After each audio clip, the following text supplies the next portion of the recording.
active funds or index funds? Which of these would give you higher returns? In order for you to gain more awareness on these investment areas, we have our industry expert Manish with us. Manish, could you please help us have a deeper understanding about active and index funds? So I think this is also a very big trend which has come in investing in index fund. Absolutely, it's nothing wrong in investing in index fund. You can invest in index fund. There are a lot of positives to index fund.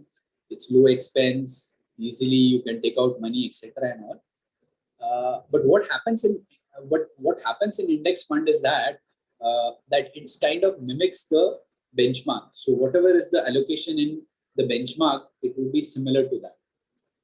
But actively managed mutual funds, let's say if you are investing in a small cap fund or a mid cap fund, so I'm saying there the fund manager and the whole investment teams will take calls on certain stocks which may do very well in the coming 2-3 years. So they may deviate from the benchmark and take some aggressive bets whenever required, may take some conservative bets whenever required.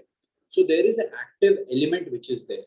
And India is a growing economy. It's not like US, which is completely developed economy.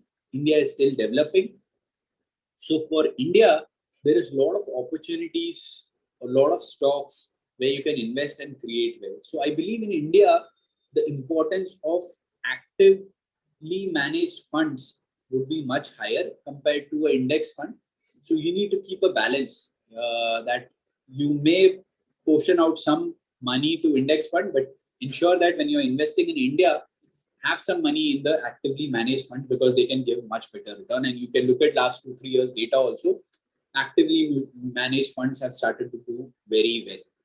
Thanks for your detailed answer. If you have any doubt regarding this or any other financial or investment decision, don't hesitate to book an appointment with our financial expert. The link to the appointment is given in the description below. And also, would you like to know more about finance and investment? Then we would recommend you to attend our live webinar. The link to the webinar is also given in the description below. The webinar is absolutely free. If you like this video, hit like, and if you are new to our channel, please do subscribe.